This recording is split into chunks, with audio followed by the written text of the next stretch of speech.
Hello, my friends. Today is the last day of Black History Month. Sad face. But tonight is the first night of Ramadan. Super excited face.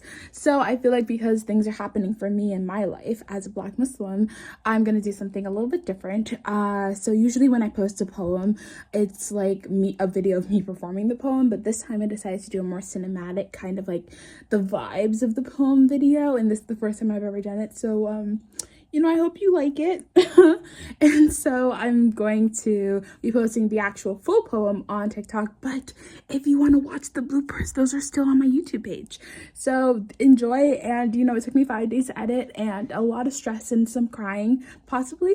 And I hope that it's good, and I'm not an actor, but I think I accurately, hopefully portrayed my emotions in the poem. You'll see. Bye. I have heard about the way storytellers weave words into being and how their superpower is to preserve, to take readers down into the depths of emotions. I've heard about the way writers can create life out of mere lines on a page, powerful enough to start and stop wars, to begin and end lives, to raise and fell empires, and I dreamed of holding that power in my hands.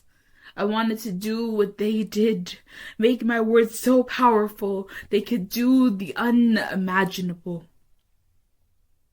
So I honed my craft, workshopped, edited, and envisioned words drafts piled high as I painstakingly carved out words littered with imperfections, etched them into my brain so I wouldn't forget them, studied the craft of other artists so that I may follow in their footsteps, all for one purpose.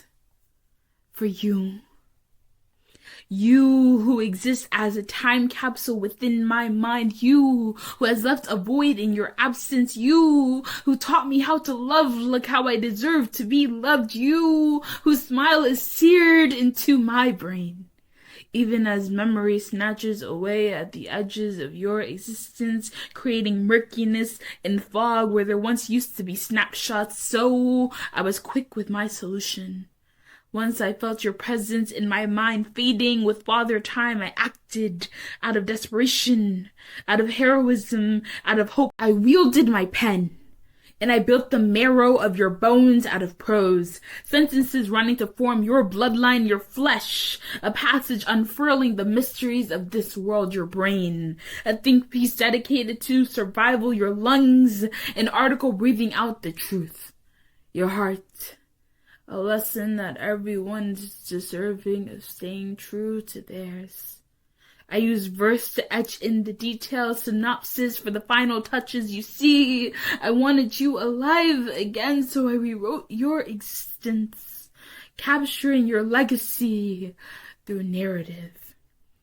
And no, you don't move the same, but your presence is felt in every line.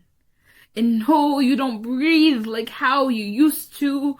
Instead, readers breathe out your name. And no, you don't love in the way that I remember. But your love is held within the page. Your eyes don't twinkle anymore, but they dazzle through the scenes. Your laugh doesn't reverberate around the room like it did, but it remains beloved on the bookshelf.